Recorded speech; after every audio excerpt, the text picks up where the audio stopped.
Napoleon, in spite of an army which reached in the offensives of the spring of 1810 the huge figure of 400,000 men, was forced to retreat. Yet the French army made the whole of Europe tremble by its weapons of war, by the bravery of its soldiers, and by the military genius of its leaders. Face to face with the enormous potentials of the Napoleonic troops, the Spaniards, inspired by an unshakable national ardor, rediscovered the famous methods of guerrilla warfare which, 25 years before, the American militia had tried out on the English forces. But the natives' guerrilla warfare would be of no value as opposed to other means of violence if it did not form a new element in the worldwide process of competition between trusts and monopolies. In the early days of colonization, a single column could occupy immense stretches of country, the Congo, Nigeria, the Ivory Coast, and so on. Today, however, the colonized country's national struggle crops up in a completely new international situation. Capitalism in its early days saw in the colonies a source of raw materials which, once turned into manufactured goods, could be distributed on the European market. After a phase of accumulation of capital, capitalism has today come to modify its conception of the profit-earning capacity of a commercial enterprise. The colonies have become a market. The colonial population is a customer who is ready to buy goods. Consequently, if the garrison has to be perpetually reinforced, if buying and selling slackens off, that is to say, if manufactured and finished goods can no longer be exported, there is clear proof that the solution of military force must be set aside. A blind domination founded on slavery is not, economically speaking, worthwhile for the bourgeoisie of the mother country. The monopolistic group within this bourgeoisie does not support a government whose policy is solely that of the sword. What the factory owners and finance magnates of the mother country expect from their government is not that it should decimate the colonial peoples, but that it should safeguard, with the help of economic conventions, their own, quote, legitimate interests, unquote. Thus, there exists a sort of detached complicity between capitalism and the violent forces which blaze up in colonial territory. What is more, the native is not alone against the oppressor, for indeed there is also the political and diplomatic support of progressive countries and peoples. But above all, there is competition, that pitiless war which financial groups wage upon each other. A Berlin conference was able to tear Africa into shreds and divide her up between 3 or 4 imperial flags. At the moment, the important thing is not whether such and such a region in Africa is under French or Belgian sovereignty, but rather that the economic zones are respected. Today, wars of repression are no longer waged against rebel sultans. Everything is more elegant, less bloodthirsty. The liquidation of the Castro regime will be quite peaceful. They do all they can to strangle Guinea, and they eliminate Mossadegh. Thus, the nationalist leader who is frightened of violence is wrong if he imagines that colonialism is going to, quote, massacre all of us, unquote. The military will, of course, go on playing with tin soldiers which date from the time of the conquest, but higher finance will soon bring the truth home to them. This is why reasonable nationalist political parties are asked to set out their claims as clearly as possible and to seek with their colonialist opposite numbers, calmly and without passion, for a solution which will take the interests of both parties into consideration. We see that if this nationalist reformist tendency, which often takes the form of a kind of caricature of trade unionism, decides to take action, it will only do so in a highly peaceful fashion through stoppages of work in the few industries which have been set up in the towns, mass demonstrations to cheer the leaders, and the boycotting of buses or of imported commodities. All these forms of action serve at one and at the same time to bring pressure to bear on the forces of colonialism and allow the people to work off their energy. This practice of therapy by hibernation, this sleep cure used on the people, may sometimes be successful. Thus, out of the conference around the Green Baize table comes the political selectiveness which enables Monsieur Meba, the President of the Republic of Gabon, to state in all seriousness on his arrival in Paris for an official visit, quote, Gabon is independent, but between Gabon and France nothing has changed. Everything goes on as before, unquote. In fact, the only change is that Monsieur Muba is president of the Gabonese Republic and he is received by the president of the French Republic. The colonialist bourgeoisie is helped in its work of calming down the natives by the inevitable religion.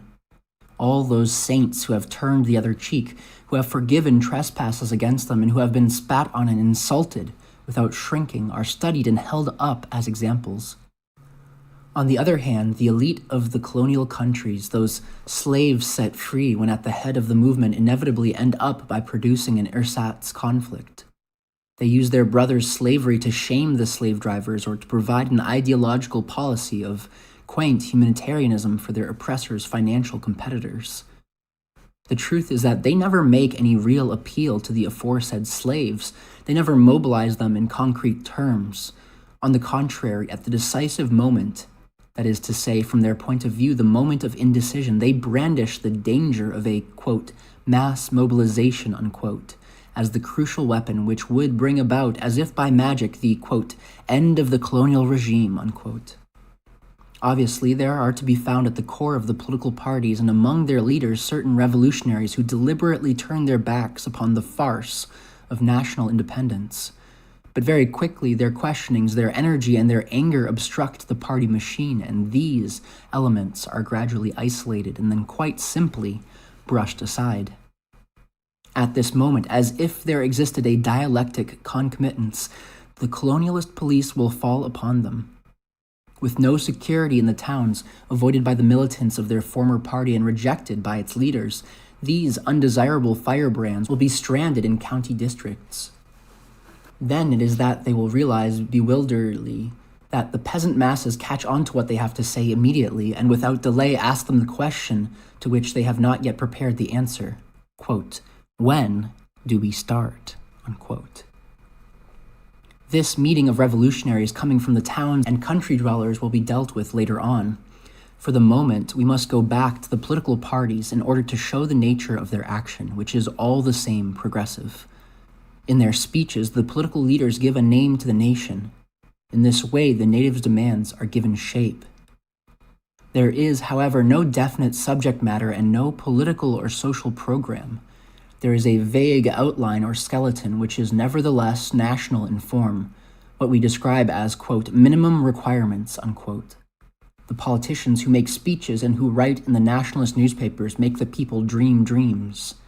They avoid the actual overthrowing of the state, but in fact they introduce into their readers' or hearers' consciousness the terrible ferment of subversion. The national or tribal language is often used. Here, once again, dreams are encouraged and the imagination is let loose outside the bounds of the colonial order.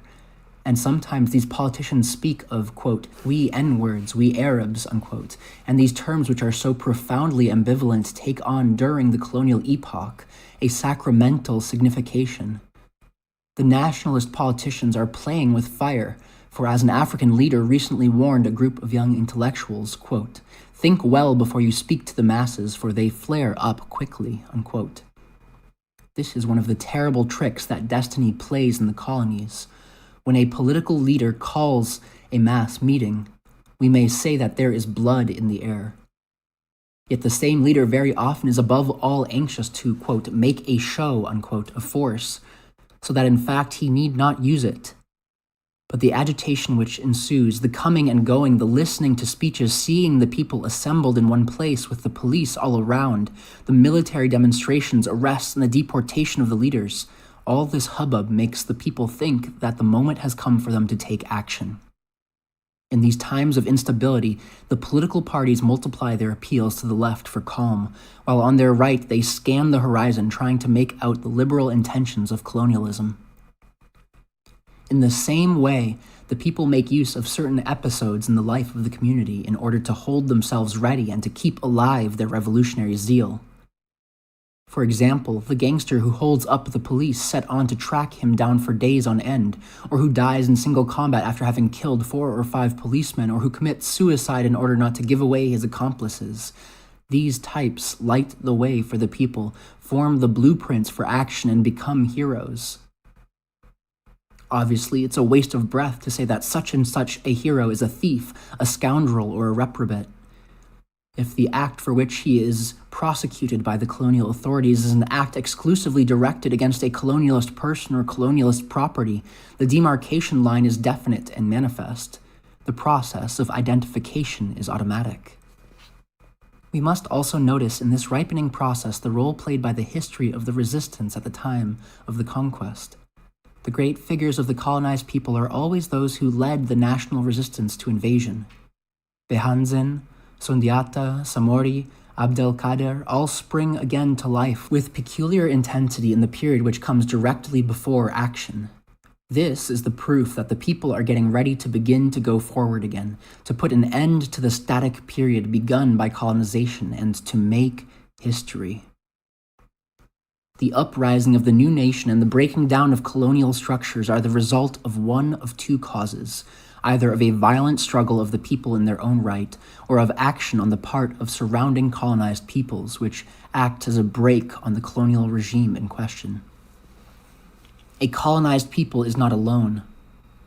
In spite of all that colonialism can do, its frontiers remain open to new ideas and echoes from the world outside. It discovers that violence is in the atmosphere, that it here and there bursts out, and here and there sweeps away the colonial regime. That same violence which fulfills for the native a role that is not simply informatory, but also operative. The great victory of the Vietnamese people at Dien Bien Phu is no longer, strictly speaking, a Vietnamese victory. Since July 1954, the question which the colonized peoples have asked themselves has been, quote, what must be done to bring about another Dien Bien Phu? How can we manage it? Unquote. Not a single colonized individual could ever again doubt the possibility of a Dien Bien Phu. The only problem was how best to use the forces at their disposal, how to organize them, and when to bring them into action. This encompassing violence does not work upon the colonized people only. It modifies the attitude of the colonialists who become aware of manifold Dien Bien Phus. This is why a veritable panic takes hold of the colonialist governments in turn. Their purpose is to capture the vanguard, to turn the movement of liberation toward the right, and to disarm the people. Quick, quick, let's decolonize. Decolonize the Congo before it turns into another Algeria. Vote the constitutional framework for all Africa. Create the French communauté. Renovate that same communauté. But for God's sake, let's decolonize quick. And they decolonize at such a rate that they impose independence on Houphouët-Boigny. To the strategy of Dien Bien Phu, defined by the colonized peoples, the colonialist replies by the strategy of encirclement based on the respect of the sovereignty of states. But let us return to that atmosphere of violence, that violence which is just under the skin. We have seen that in its process toward maturity, many leads are attached to it to control it and show it the way out. Yet in spite of the metamorphoses which the colonial regime imposes upon it in the way of tribal or regional quarrels, that violence makes its way forward, and the native identifies his enemy and recognizes all his misfortunes, throwing all the exacerbated might of his hate and anger into this new channel. But how do we pass from the atmosphere of violence to violence in action? What makes the lid blow off? There is first of all the fact that this development does not leave the settler's blissful existence intact. The settler who, quote, understands, unquote, the native is made aware by several straws in the wind showing that something is afoot. Quote, unquote, good natives become scarce. Silence falls when the oppressor approaches. Sometimes looks are black and attitudes and remarks openly aggressive. The nationalist parties are astir. They hold a great many meetings. The police are increased and reinforcements of soldiers are brought in. The settlers, above all, the farmers isolated on their land, are the first to become alarmed. They call for energetic measures. The authorities do, in fact, take some spectacular measures.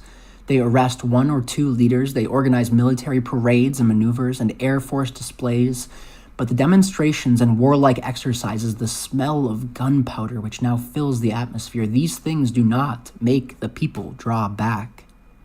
Those bayonets and cannonades only serve to reinforce their aggressiveness.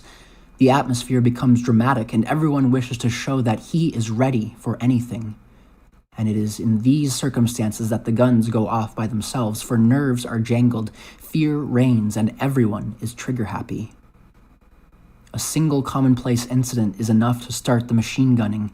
Sétif in Algeria, the central quarries in Morocco, Moramanga in Madagascar. The repressions, far from calling a halt to the forward rush of national consciousness, urge it on. Mass slaughter in the colonies at a certain stage of the embryonic development of consciousness increases that consciousness, for the hecatombs are an indication that between oppressors and oppressed, everything can be solved by force. It must be remarked here that the political parties have not called for armed insurrection and have made no preparations for such an insurrection. All these repressive measures, all those actions which are a result of fear, are not within the leaders' intentions. They are overtaken by events.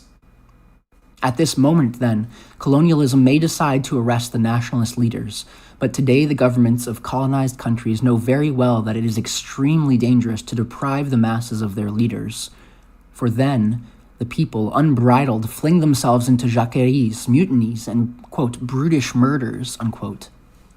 The masses give free rein to their, quote, bloodthirsty instincts, unquote, and force colonialism to free their leaders, to whom falls the difficult task of bringing them back to order. The colonized people who have spontaneously brought their violence to the colossal task of destroying the colonial system will very soon find themselves with the barren, inert slogan, quote, release X or Y, unquote. Then colonialism will release these men and hold discussions with them. The time for dancing in the streets has come. In certain circumstances, the party political machine may remain intact, but as a result of the colonialist repression and of spontaneous reaction of the people, the parties find themselves outdistanced by their militants. The violence of the masses is vigorously pitted against the military forces of the occupying power, and the situation deteriorates and comes to a head.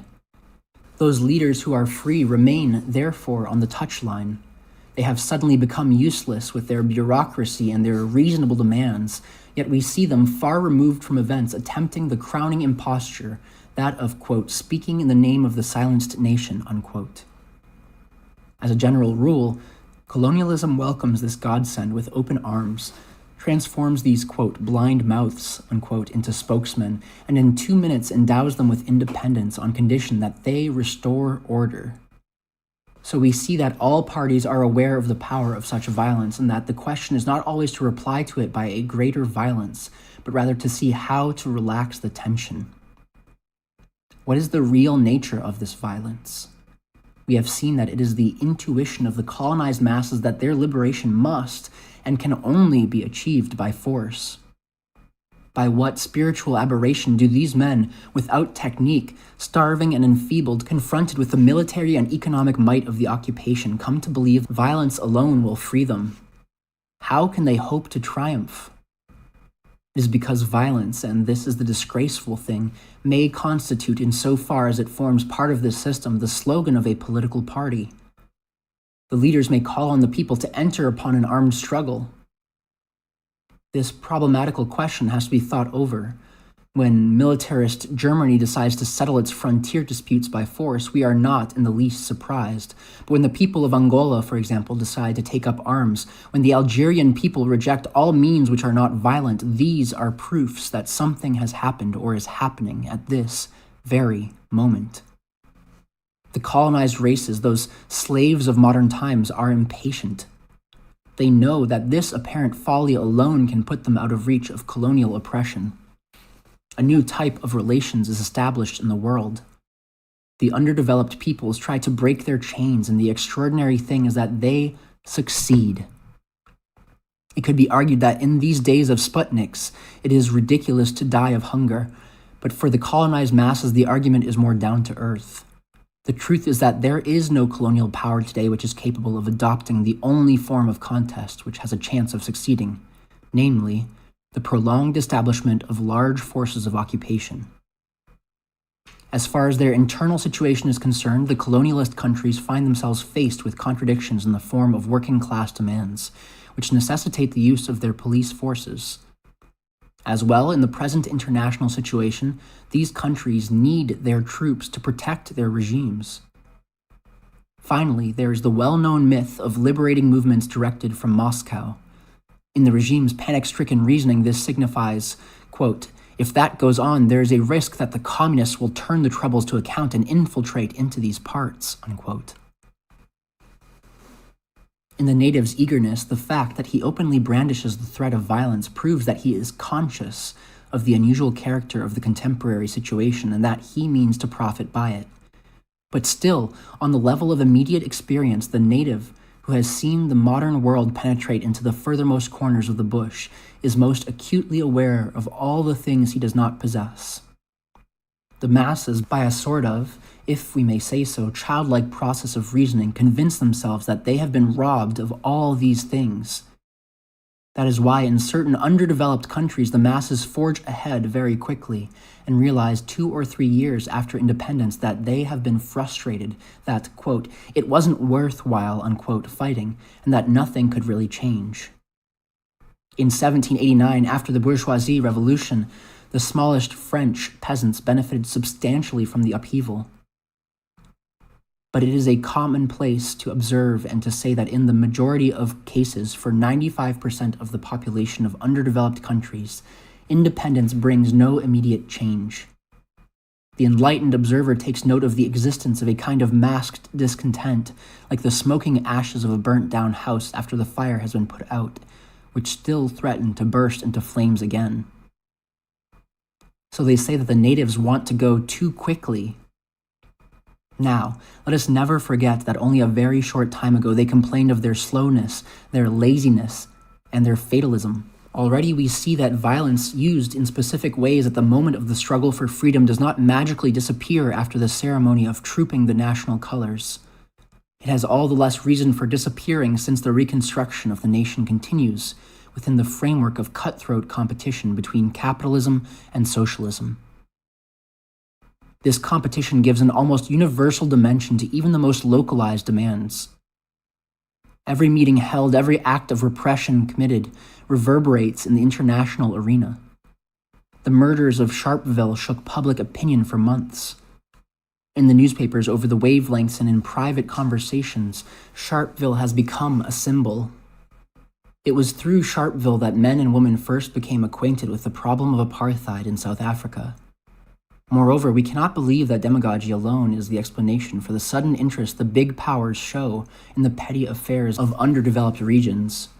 Each jacquerie, each act of sedition in the Third World makes up part of a picture framed by the Cold War.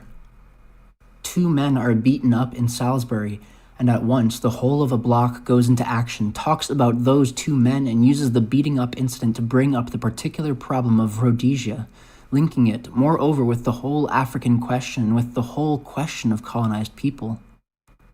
The other bloc, however, is equally concerned in measuring by the magnitude of the campaign the local weaknesses of its system. Thus, the colonized peoples realize that neither clan remains outside local incidents. They no longer limit themselves to regional horizons, for they have caught on to the fact that they live in an atmosphere of international stress. When every 3 months or so we hear that the 6th or 7th Fleet is moving towards such and such a coast, when Khrushchev threatens to come to Castro's aid with rockets, when Kennedy decides upon some desperate solution for the Laos question, the colonized person or the newly independent native has the impression that whether he wills it or not, he is being carried away in a kind of frantic cavalcade. In fact, he is marching in it already. Let us take, for example, the case of the governments of recently liberated countries. The men at the head of affairs spend 2/3 of their time in watching the approaches and trying to anticipate the dangers which threaten them, and the remaining 1/3 of their time in working for their country. At the same time, they search for allies. Obedient to the same dialectic, the national parties of opposition leave the paths of parliamentary behavior. They also look for allies to support them in their ruthless ventures into sedition. The atmosphere of violence, after having colored all of the colonial phase, continues to dominate national life, for as we have already said, the Third World is not cut off from the rest. Quite the contrary, it is at the middle of the whirlpool. This is why the statesmen of underdeveloped countries keep up indefinitely the tone of aggressiveness and exasperation in their public speeches, which in the normal way ought to have disappeared. Herein also may be found the reasons for that lack of politeness so often spoken of in connection with newly established rulers. But what is less visible is the extreme courtesy of these same rulers in their contacts with their brothers or their comrades. Discourtesy is first and foremost a manner to be used in dealings with the others, with the former colonists who come to observe and to investigate. The, quote, ex-native, unquote, too often gets the impression that these reports are already written. The photos which illustrate the article are simply a proof that one knows what one is talking about and that one has visited the country. The report intends to verify the evidence. Everything's going badly out there since we left. Frequently, reporters complain of being badly received, of being forced to work under bad conditions, and of being fenced round by indifference or hostility. All this is quite normal.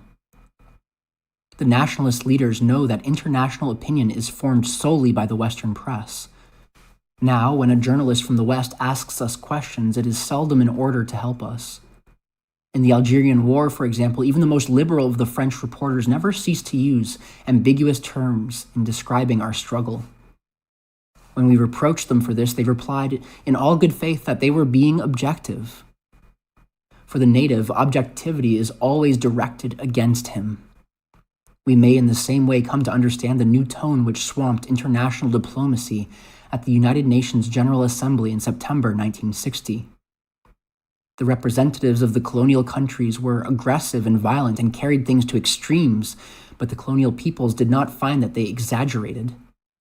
The radicalism of the African spokesman brought the abscess to a head and showed up the inadmissible nature of the veto and of the dialogue between the great powers, and above all, the tiny role reserved for the Third World. Diplomacy, as inaugurated by the newly independent peoples, is no longer an affair of nuances, of implications, and of hypnotic passes. For the nation's spokesmen are responsible at one and the same time for safeguarding the unity of the nation, the progress of the masses toward a state of well-being, and the right of all peoples to bread and liberty. Thus, it is a diplomacy which never stops moving, a diplomacy which leaps ahead in strange contrast to the motionless, petrified world of colonization. And when Mr. Khrushchev brandishes his shoe at the United Nations or thumps the table with it, there's not a single ex-native nor any representative of an underdeveloped country who laughs. For what Mr. Khrushchev shows the colonized countries which are looking on is that he, the mujik, who moreover is the possessor of space rockets, treats these miserable capitalists in the way that they deserve. In the same way, Castro sitting in military uniform in the United Nations organization does not scandalize the underdeveloped countries. What Castro demonstrates is the consciousness he has of the continuing existence of the rule of violence. The astonishing thing is that he did not come into the UNO with a machine gun, but if he had, would anyone have minded? All the jacqueries and desperate deeds, all those bands armed with cutlasses or axes find their nationality in the implacable struggle which opposes socialism and capitalism. In 1945, the 45,000 dead at Sétif could pass unnoticed. In 1947, the 90,000 dead in Madagascar could be the subject of a simple paragraph in the papers. In 1952, the 200,000 victims of the repression in Kenya could meet with relative indifference. This was because the international contradictions were not sufficiently distinct. Already, the Korean and Indo-Chinese wars had begun a new phase. But it is, above all, Budapest and Suez which constitute the decisive moments of this confrontation. Strengthened by the unconditional support of the socialist countries, the colonized peoples fling themselves with whatever arms they have against the impregnable citadel of colonialism. If this citadel is invulnerable to knives and naked fists, it is no longer so when we decide to take into account the context of the Cold War. In this fresh juncture, the Americans take their role of patron of international capitalism very seriously. Early on, they advised the European countries to decolonize in a friendly fashion. Later on, they do not hesitate to proclaim first the respect for and then the support of the principle of, quote, Africa for the Africans, unquote. The United States is not afraid today of stating officially that they are the defenders of the right of all peoples to self-determination. Mr. Menon Williams' last journey is only the illustration of the consciousness which the Americans have that the Third World ought not to be sacrificed. From then on, we understand why the violence of the native is only hopeless if we compare it in the abstract to the military machine of the oppressor. On the other hand, if we situate that violence in the dynamics of the international situation, we see at once that it constitutes a terrible menace for the oppressor. Persistent jacqueries and Mau Mau disturbance unbalance the colony's economic life but do not endanger the mother country. What is more important in the eyes of imperialism is the opportunity for socialist propaganda to infiltrate among the masses and to contaminate them. This is already a serious danger in the Cold War, but what would happen to that colony in case of real war, riddled as it is by murderous guerrillas? Thus, capitalism realizes that its military strategy has everything to lose by the outbreak of nationalist wars. Again, within the framework of peaceful coexistence, all colonies are destined to disappear, and in the long run, neutralism is destined to be respected by capitalism. What must at all costs be avoided is strategic insecurity, the breakthrough of enemy doctrine into the masses, and the deep-rooted hatred of millions of men. The colonized peoples are very well aware of these imperatives which rule international political life.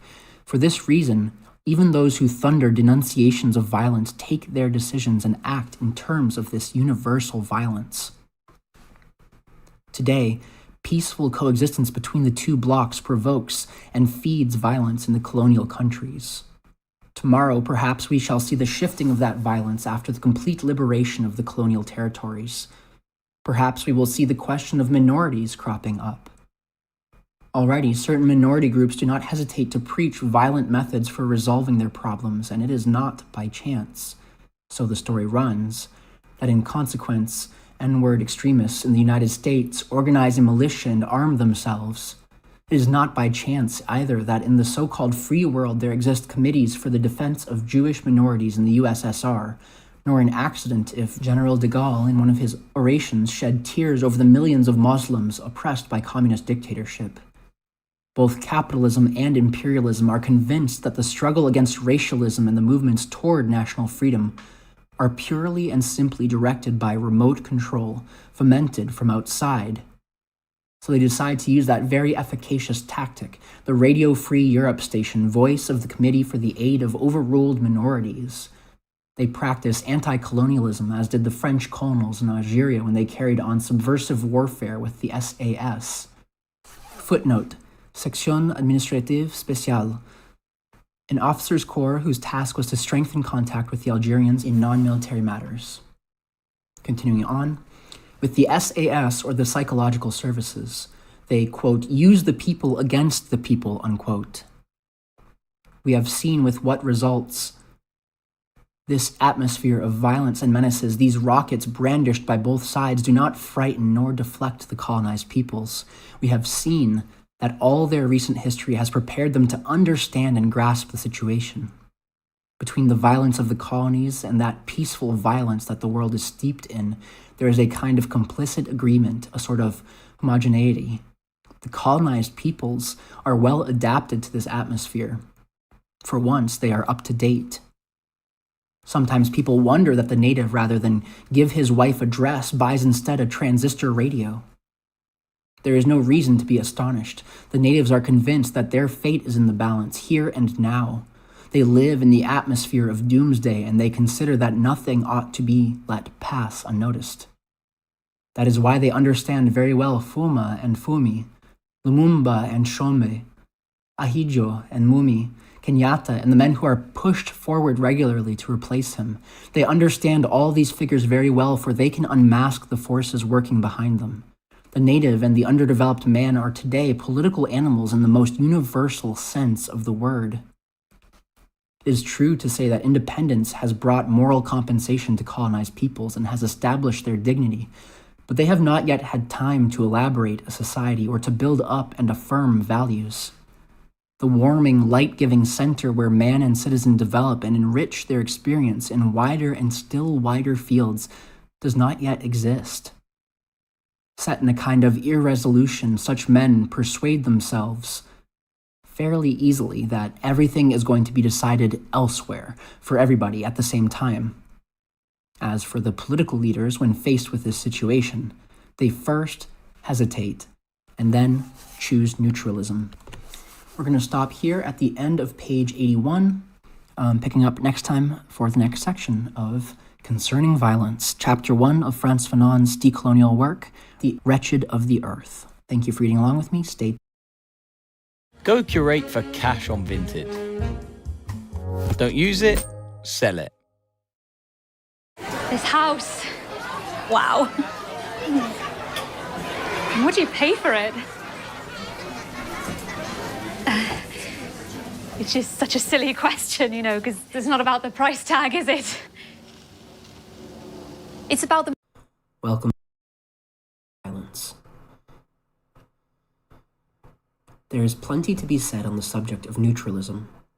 Some equate it with a sort of tainted mercantilism which consists of taking what it can get from both sides. In fact, neutralism, a state of affairs created by the Cold War, if it allows underdeveloped countries to receive economic help from both sides, does not allow either party to aid underdeveloped areas to the extent that is necessary. Those literally astronomical sums of money which are invested in military research, those engineers who are transformed into technicians, nuclear war, could in the space of 15 years raise the standard of living of underdeveloped countries by 60%. So we see that the true interests of underdeveloped countries do not lie in the protraction nor in the accentuation of this Cold War. But it so happens that no one asks their advice. Therefore, when they can, they cut loose from it. But can they really remain outside it? At this very moment, France is trying out her atomic bombs in Africa. Apart from the passing of motions, the holding of meetings, and the shattering of diplomatic relations, we cannot say that the peoples of Africa have had much influence in this particular sector on France's attitude. Neutralism produces in the citizen of the Third World a state of mind which is expressed in everyday life by a fearlessness and an ancestral pride strangely resembling defiance. The flagrant refusal to compromise and the tough will that sets itself against getting tied up are reminiscent of the behavior of proud, poverty-stricken adolescents who are always ready to risk their necks in order to have the last word. All this leaves Western observers dumbfounded, for to tell the truth, there is a glaring divergence between what these men claim to be and what they have behind them. These country without tramways, without troops, and without money have no justification for the bravado that they display in broad daylight.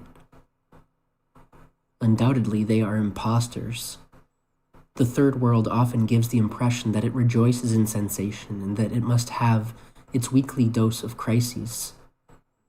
These men at the head of empty countries who talk too loud are most irritating. You'd like to shut them up, but on the contrary, they are in great demand. They are given bouquets, they are invited to dinner. In fact, we quarrel over who shall have them. And this is neutralism. They are 98% illiterate, but they are the subject of a huge body of literature. They travel a great deal. The governing classes and students of underdeveloped countries are gold mines for airline companies.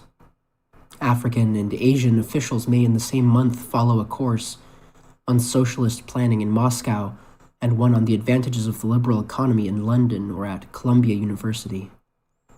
African trade union leaders leap ahead at a great rate in their own field. Hardly have they been appointed to posts in managerial organizations than they decide to form themselves into autonomous bodies. They haven't the requisite 50 years' experience of practical trade unionism in the framework of an industrial country, but they already know that non-political trade unionism doesn't make sense. They haven't come to grips with the bourgeoisie machine, nor developed their consciousness in the class struggle. But perhaps this isn't necessary. Perhaps. We shall see that this will to sum everything up, which caricatures itself often in facile internationalism, is one of the most fundamental characteristics of underdeveloped countries. Let us return to considering the single combat between native and settler. We have seen that it takes the form of an armed and open struggle. There is no lack of historical examples. Indochina, Indonesia, and of course, North Africa. But what we must not lose sight of is that this struggle could have broken out anywhere, in Guinea as well as Somaliland, and moreover today it could break out in every place where colonialism means to stay on. In Angola, for example. The existence of an armed struggle shows that the people are decided to trust to violent methods only. He of whom they have never stopped saying that the only language he understands is that of force, decides to give utterance by force. In fact, as always, the settler has shown him the way he should take if he is to become free. The argument the native chooses has been furnished by the settler, and by an ironic turning of the tables, it is the native who now affirms that the colonialist understands nothing but force. The colonial regime owes its legitimacy to force and at no time tries to hide this aspect of things. Every statue, whether of Faidherbe or of Leoti or of Bugeaud or of Sergeant Blandan, all these conquistadors perched on colonial soil do not cease from proclaiming one and the same thing. We are here by the force of bayonets. The sentence is easily completed. During the phase of insurrection, each settler reasons on a basis of simple arithmetic. This logic does not surprise the other settlers, but it is important to point out that it does not surprise the natives either. To begin with, the affirmation of the principle, quote, "it's them or us," unquote, does not constitute a paradox, since colonialism, as we have seen, is in fact the organization of a Manichaean world, a world divided up into compartments.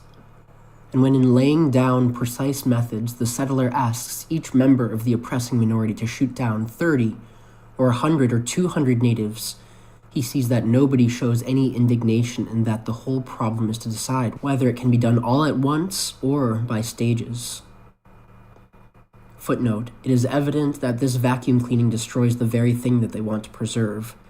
Sartre points this out when he says, quote, "In short, by the very fact of repeating them," concerning racist ideas, "it is revealed that the simultaneous union of all against the natives is unrealizable. Such union only recurs from time to time, and moreover it can only come into being as an active groupment in order to massacre the natives, an absurd though perpetual temptation to the settlers, which, even if it was feasible, would only succeed in abolishing colonization at one blow." Unquote. From Critique de la Raison de l'Éthique, page 346. Back where we were. This chain of reasoning, which presumes very arithmetically the disappearance of the colonized people, does not leave the native overcome with moral indignation. He has always known that his duel with the settler would take place in the arena. The native loses no time in lamentations, and he hardly ever seeks for justice in the colonial framework. The fact is that if the settler's logic leaves the native unshaken, it is because the latter has practically stated the problem of his liberation in identical terms. Quote, "We must form ourselves into groups of 200 or 500, and each group must deal with the settler," unquote. It is in this manner of thinking that each of the protagonists begin the struggle. For the native, this violence represents the absolute line of action. The militant is also a man who works. The questions that the organization asks the militant bear the mark of this way of looking at things. Quote, "Where have you worked? With whom? What have you accomplished?" The group requires that each individual perform an irrevocable action. In Algeria, for example, where almost all the men who called on the people to join in the national struggle were condemned to death or searched for by the French police, confidence was proportional to the hopelessness of each case. You could be sure of a new recruit when he could no longer go back into the colonial system. This mechanism, it seems, had existed in Kenya among the Mau Mau, who required that each member of the group should strike a blow at the victim. Each one was thus personally responsible for the death of that victim. To work means to work for the death of the settler. This assumed responsibility for violence allows both strayed and outlawed members of the group to come back again and to find their place once more, to become integrated. Violence is thus seen as comparable to a royal pardon. The colonized man finds his freedom in and through violence. This rule of conduct enlightens the agent because it indicates to him the means and the end. The poetry of César takes on in this precise aspect of violence a prophetic significance. We may recall one of the most decisive pages of his tragedy, where the rebel, indeed, explains his conduct. The rebel, harshly, my name an offense, my Christian name humiliation, my status a rebel, my age the Stone Age. The mother replies, my race the human race, my religion brotherhood. The rebel responds, my race that of the fallen, my religion, but it's not you that will show it to me with your disarmament. 'Tis I myself with my rebellion and my poor fists clenched and my woolly head. Calmly, I remember one November day. It was hardly 6 months ago. The master came into the cabin in a cloud of smoke like an April moon. He was flexing his short, muscular arms. He was a very good master, and he was rubbing his little dimpled face with his fat fingers. His blue eyes were smiling, and he couldn't get the honeyed words out of his mouth quick enough. Quote, the kid will be a decent fellow, unquote, he said, looking at me, and he said other pleasant things too. The master, that you had to start very early, that 20 years was not too much to make a good Christian and a good slave, a steady, devoted boy, a good commander's chain gang captain, sharp-eyed and strong-armed. And all that man saw of my son's cradle was that it was the cradle of a chain gang captain. We crept in, knife in hand. The mother, alas, you'll die for it. The rebel, killed, I killed him with my own hands. Yes, 'twas a fruitful death, a copious death. It was night. We crept among the sugar canes. The knives sang to the stars, but we did not heed the stars. The sugar canes scarred our faces with streams of green blades. The mother, and I had dreamed of a son to close his mother's eyes. The rebel, but I chose to open my son's eyes upon another son.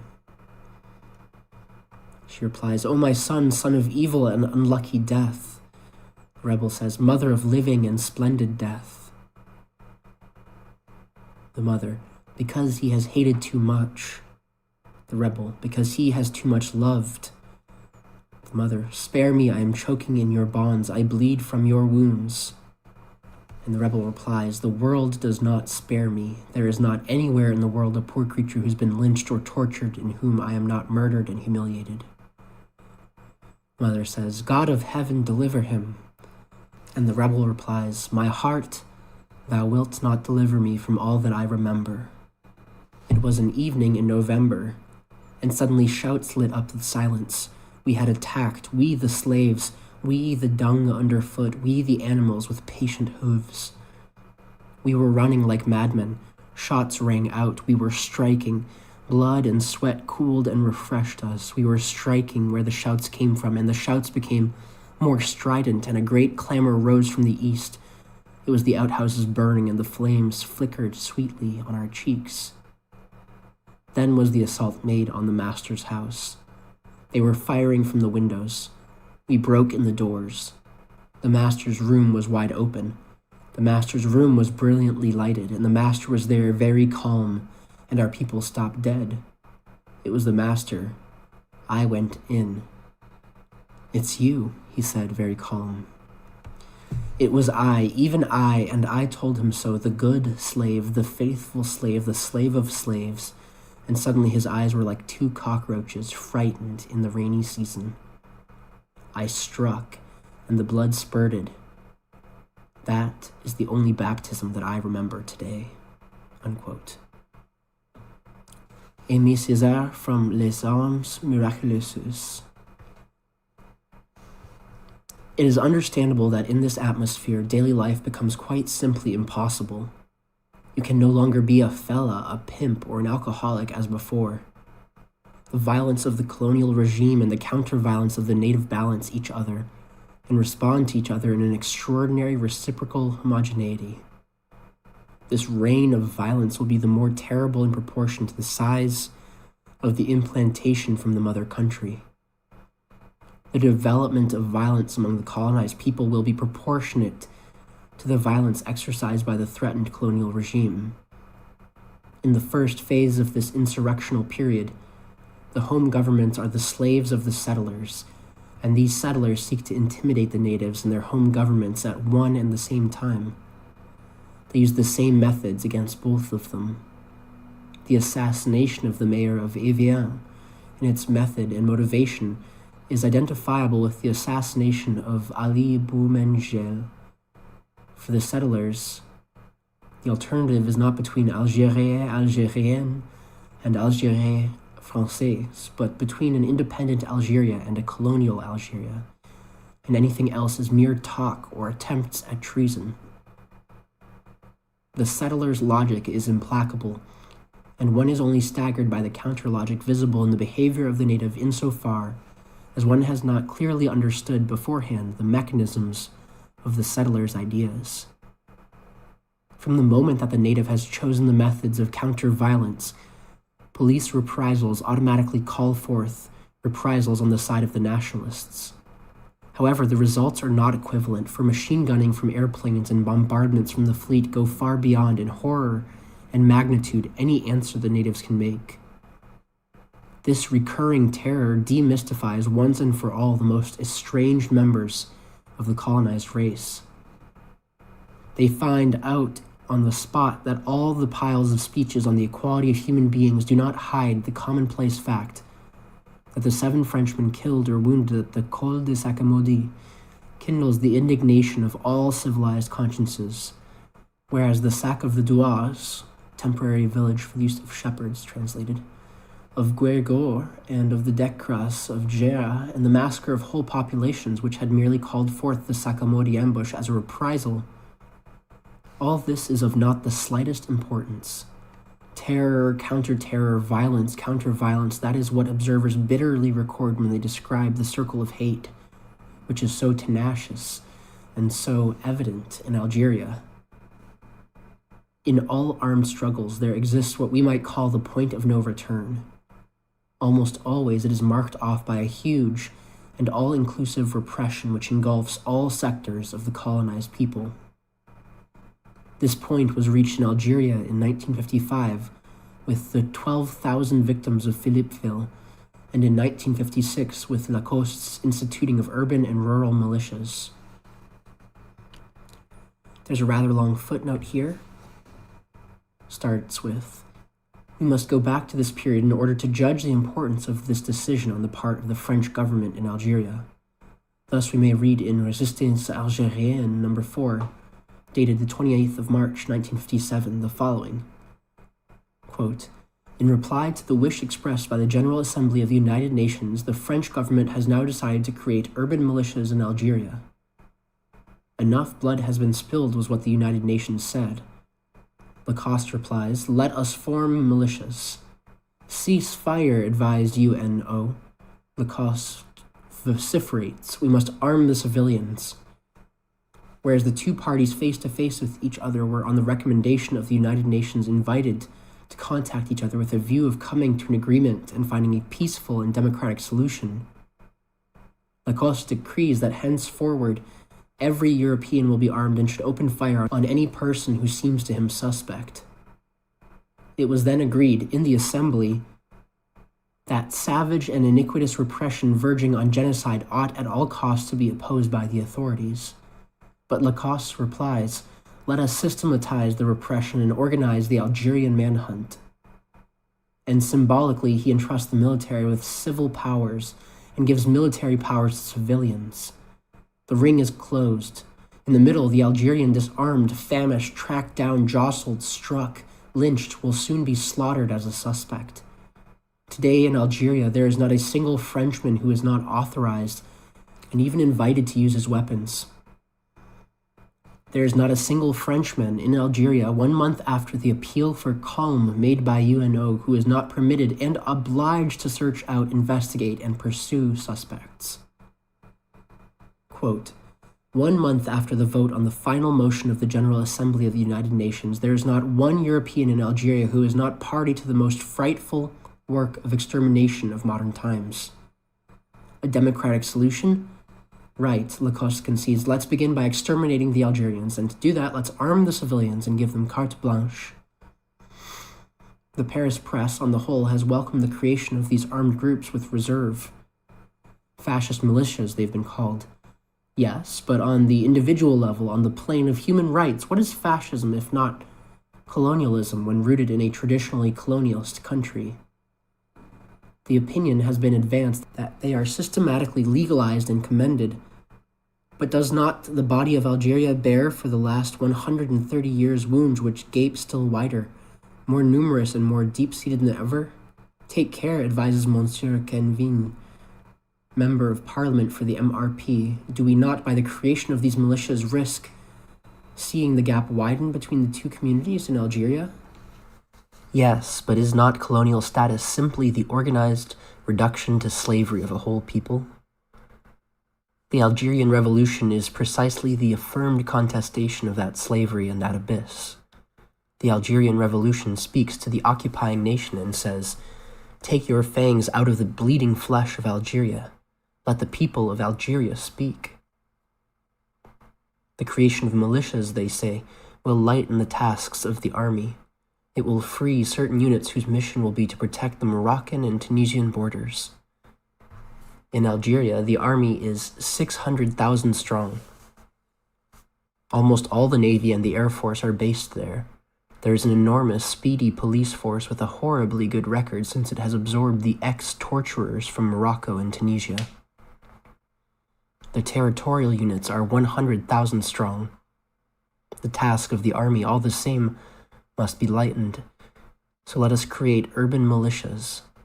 The fact remains that the hysterical and criminal frenzy of Lacoste imposes them even on clear-sighted French people. The truth is that the creation of militias carries its contradiction even in its justification. The task of the French army is never-ending. Consequently, when it is given as an objective the gagging of the Algerian people, the door is closed on the future forever. Above all, it is forbidden to analyze, to understand, or to measure the depth and the density of the Algerian Revolution. Departmental leaders, housing estate leaders, street leaders, house leaders, leaders who control each landing. Today, to the surface checkerboard is added, an underground network. Quote, in 48 hours, 2,000 volunteers were enrolled. The Europeans of Algeria responded immediately to Lacoste's call to kill. From now on, each European must check up on all surviving Algerians in his sector, and in addition, he will be responsible for information, for a quote-unquote quick response to acts of terrorism, for the detection of suspects, for the liquidation of runaways, and for the reinforcement of police services. Certainly, the tasks of the army must be lightened. Today, to the surface mopping up is added a deeper harrowing. Today, to the killing, which is all in the day's work, is added planified murder. Stop the bloodshed was the advice given by UNO. The best way of doing this, replied Lacoste, is to make sure there remains no blood to shed. The Algerian people, after having been delivered up to Massou's hordes, is put under the protection of the urban militias. By his decision to create these militias, Lacoste shows quite plainly he will brook no interference with his war. It is a proof that there are no limits once the rot has set in. True, he is at the moment a prisoner of the situation, but what a consolation to drag everyone down in one's fall. Quote, after each of these decisions, the Algerian people tense their muscles still more and fight still harder. After each of these organized, deliberately sought-after assassinations, the Algerian people builds up its awareness of self and consolidates its resistance. Yes, the tasks of the French army are infinite, for oh, how infinite is the unity of the people of Algeria. Alright, that ends that footnote section. We're returning back to the main text. This point was reached in Algeria in 1955 with the 12,000 victims of Philippeville, and in 1956 with Lacoste's instituting of urban and rural militias. Then it became clear to everybody, including even the settlers, that, quote, things couldn't go on as before, unquote. Yet the colonized people do not chalk up the reckoning. They record the huge gaps made in their ranks as a sort of necessary evil. Since they have decided to reply by violence, they therefore are ready to take all its consequences. They only insist in return that no reckoning should be kept, either for the others. To the saying, quote, all natives are the same, unquote, the colonized person replies, quote, all settlers are the same, unquote. When the native is tortured, when his wife is killed or raped, he complains to no one. The oppressor's government can set up commissions of inquiry and of information daily if it wants to. In the eyes of the native, these commissions do not exist. The fact is that soon we shall have had 7 years of crimes in Algeria, and there has not yet been a single Frenchman indicted before a French court of justice for the murder of an Algerian.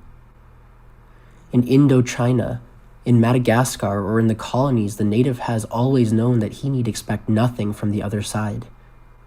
The settler's work is to make even dreams of liberty impossible for the native. The native's work is to imagine all possible methods for destroying the settler.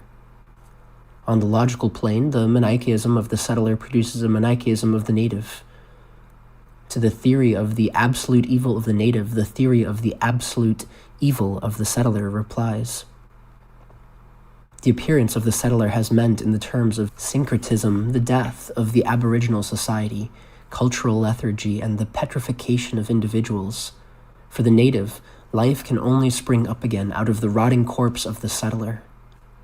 This, then, is the correspondence, term by term, between the two trains of reasoning. But it so happens that for the colonized people, this violence, because it constitutes their only work, invests their characters with positive and creative qualities.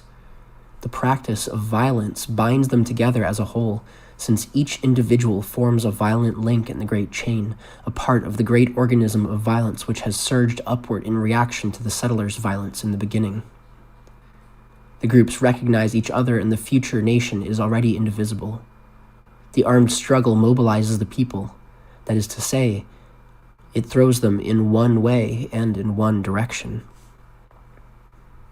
The mobilization of the masses, when it arises out of the war of liberation, introduces into each man's consciousness the ideas of a common cause, of a national destiny, and of a collective history. In the same way, the second phase, that of the building up of the nation, is helped on by the existence of this cement, which has been mixed with blood and anger. Thus, we come to a fuller appreciation of the originality of the words used in these underdeveloped countries. During the colonial period, the people are called upon to fight against oppression.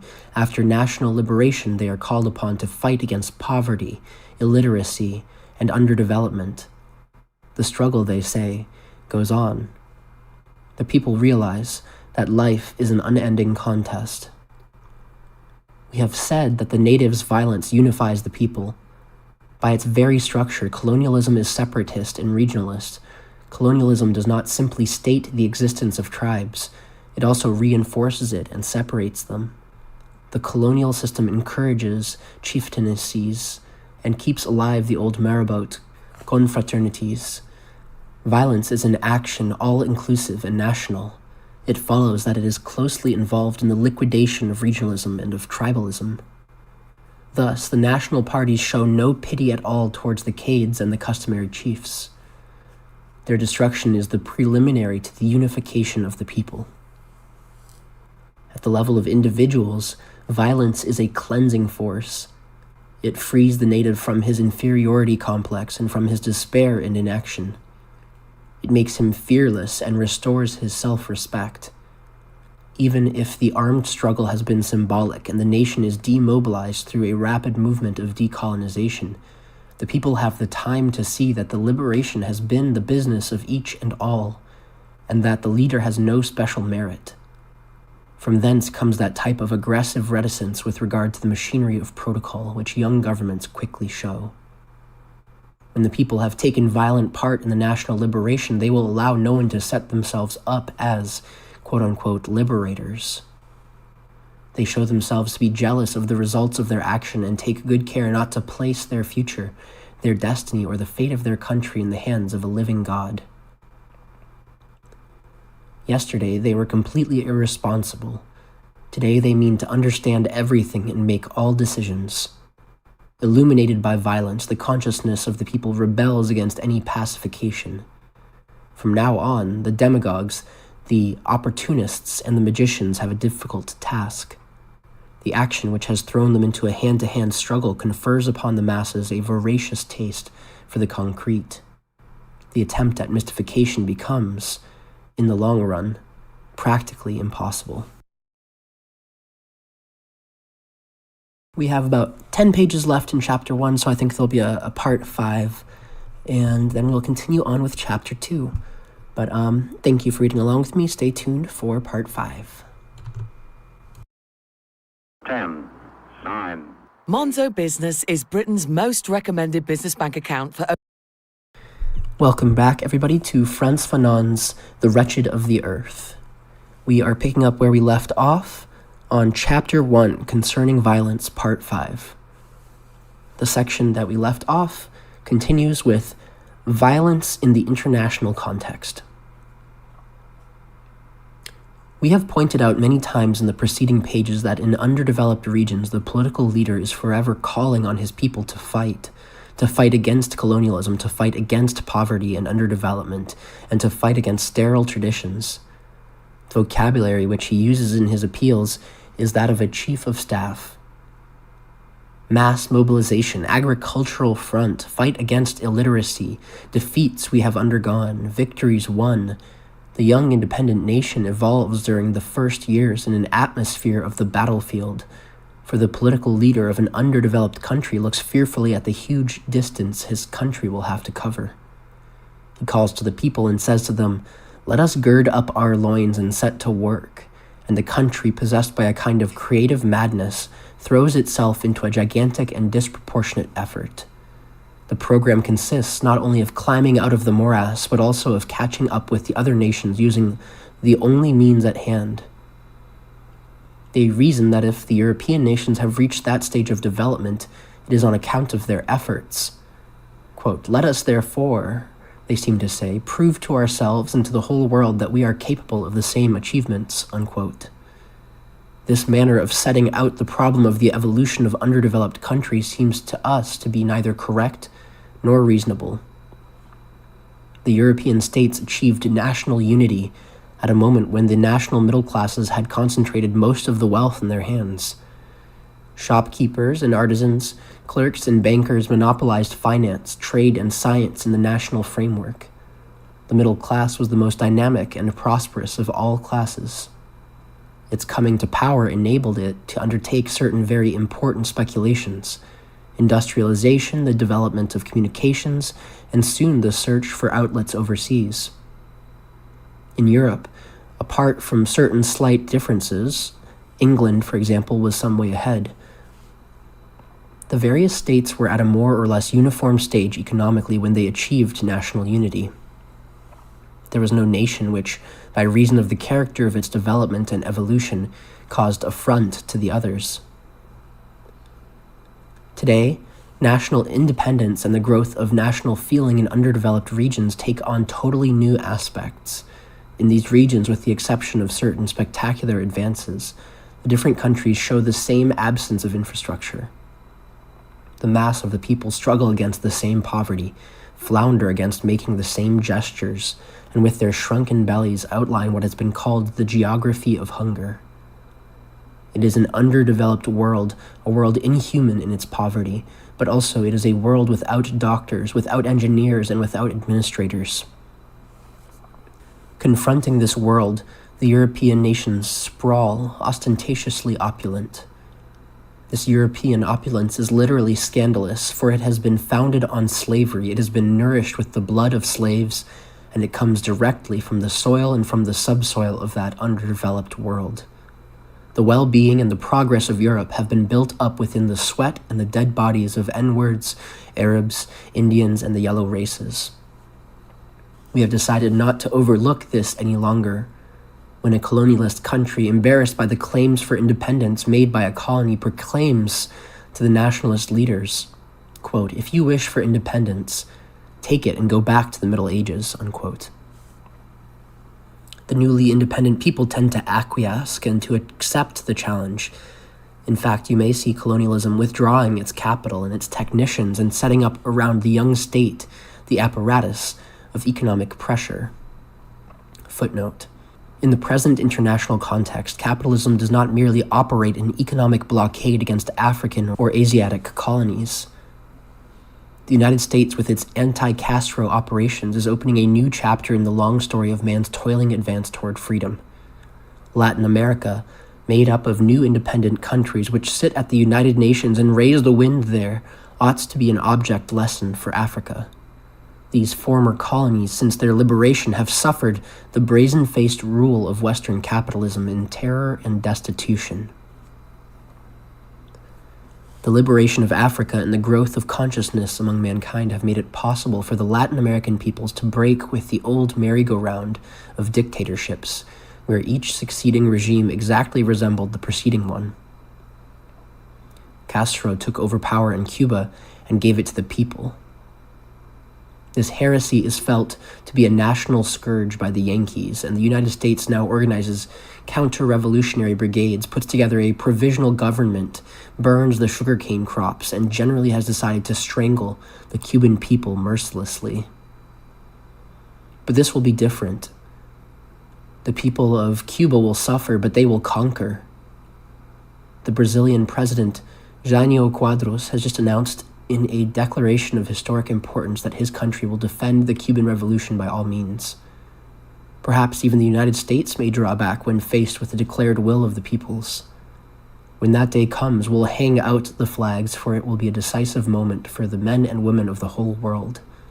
The almighty dollar, for which, when all is said or done, is only guaranteed by slaves scattered all over the globe, in the oil wells of the Middle East, the mines of Peru or of the Congo, and the united fruit or firestone plantations, which will then cease to dominate with all its force. These slaves which it has created and who continue, empty-headed and empty-bellied, to feed it from their substance.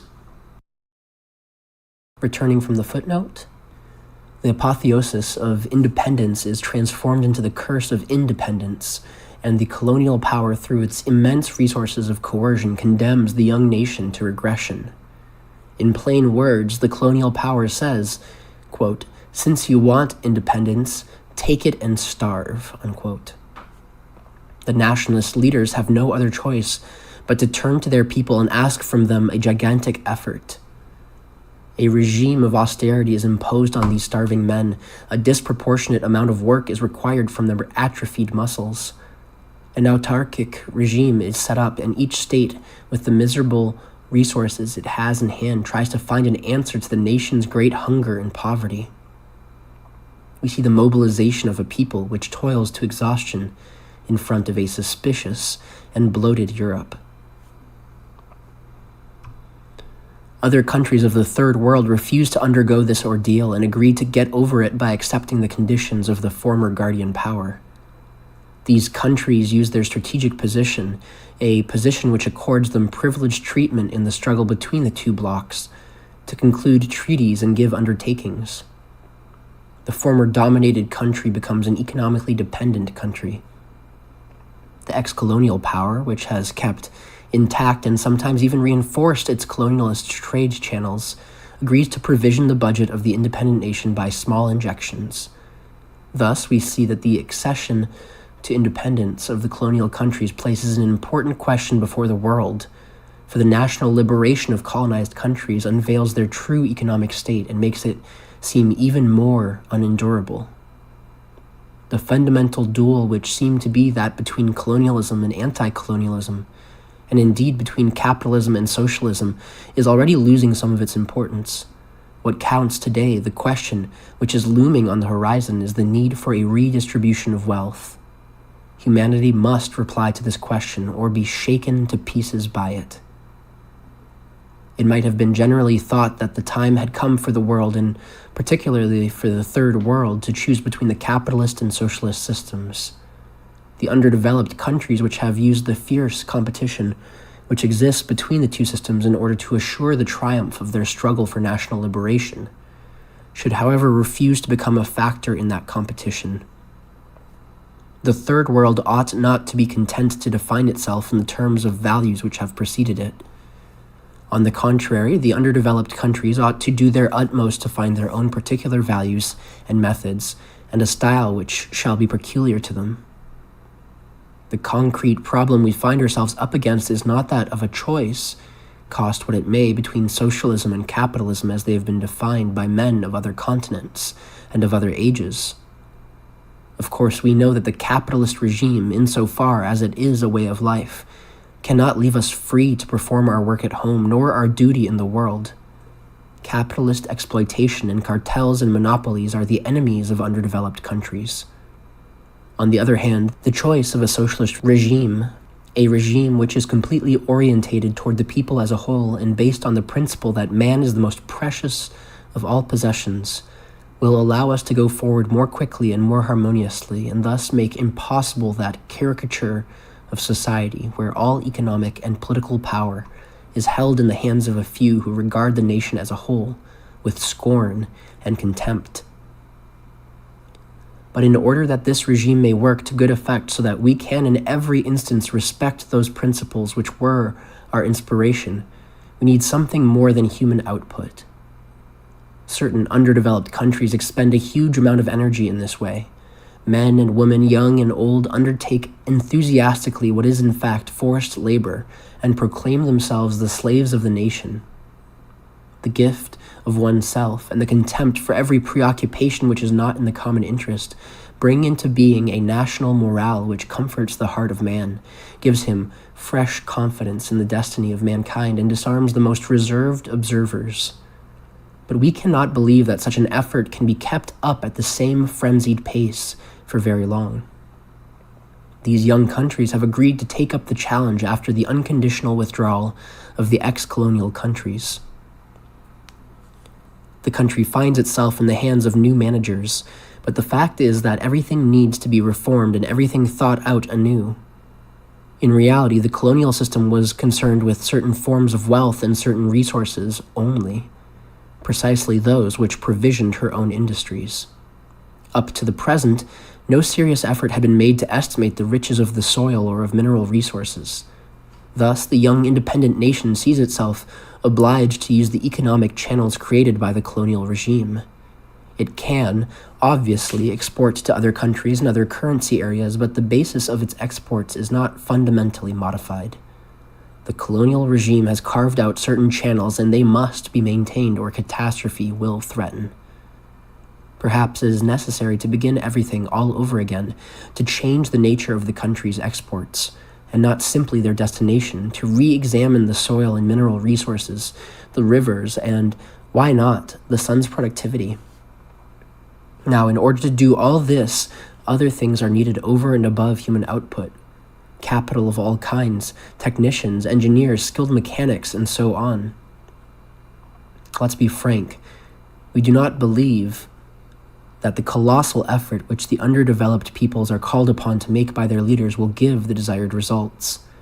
If conditions of work are not modified, centuries will be needed to humanize this world which has been forced down to animal level by imperial powers. Footnote. Certain countries which have benefited by a large European settlement come to independence with houses and wide streets, and these tend to forget the poverty-stricken, starving hinterland.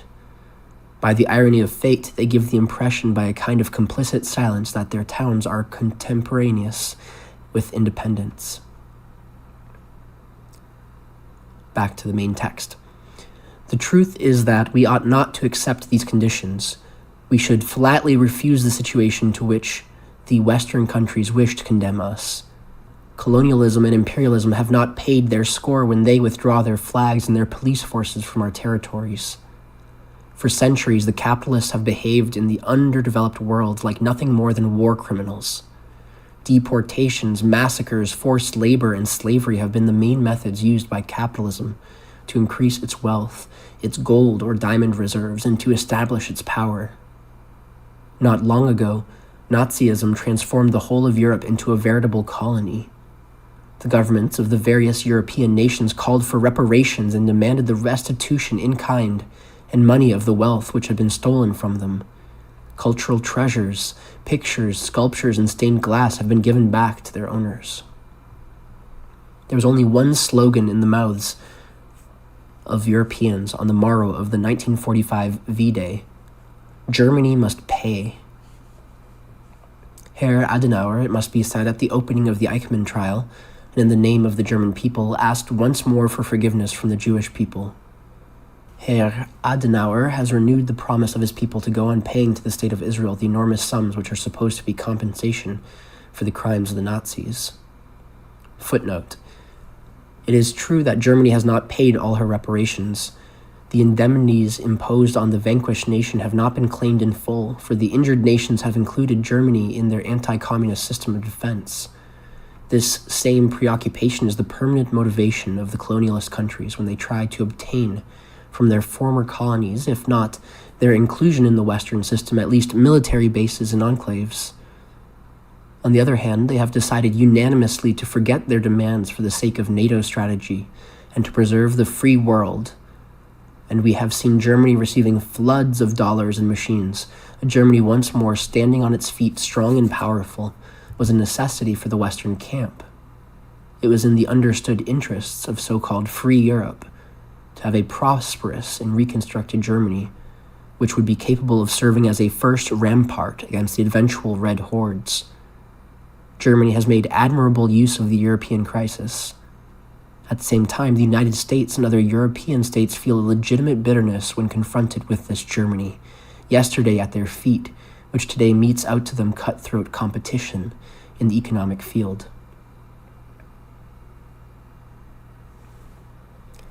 Back to the main text. In the same way, we may say that the imperialist states would make a great mistake and commit an unspeakable injustice if they contented themselves with withdrawing from our soil the military cohorts and the administrative and managerial services whose function it was to discover the wealth of the country, to extract it, and to send it off to the mother countries. We are not blinded by the moral reparation of national independence, nor are we fed by it. The wealth of the imperial countries is our wealth too. On the universal plane, this affirmation, you may be sure, should on no account be taken to signify that we feel ourselves affected by the creations of Western arts or techniques. For in a very concrete way, Europe has stuffed herself inordinately with the gold and raw materials of the colonial countries, Latin America, China, and Africa. From all these continents under whose eyes Europe today raises up her tower of opulence, there has flowed out for centuries toward that same Europe diamonds and oil, silk and cotton, wood and exotic products. Europe is literally the creation of the Third World. The wealth which smothers her is that which was stolen from the underdeveloped peoples. The ports of Holland and the docks of Bordeaux and Liverpool were specialized in the N-word slave trade and owe their renown to millions of deported slaves. So when we hear the head of a European state declare with his hand on his heart that he must come to the aid of the poor, underdeveloped peoples, we do not tremble with gratitude. Quite the contrary, we say to ourselves, quote, "It's a just reparation which will be paid to us," unquote. Nor will we acquiesce in the help for underdeveloped countries being a program of, quote, "sisters of charity," unquote. This help should be the ratification of a double realization. The realization by the colonized peoples that it is their due, and the realization by the capitalist powers that, in fact, they must pay. Footnote. Quote, "To make a radical difference between the building up of socialism in Europe and our relations with the Third World, as if our only relations with it were external ones, is, whether we know it or not, to set the pace for the distribution of the colonial inheritance over and above the liberation of the underdeveloped countries. It is to wish to build up a luxury socialism upon the fruits of imperialist robbery, as if inside the gang the swag is more or less shared out equally, and even a little of it is given to the poor in the form of charity. since it's been forgotten that they were the people it was stolen from, unquote. From Marcel Péjou in To Die for de Gaulle. Continuing on.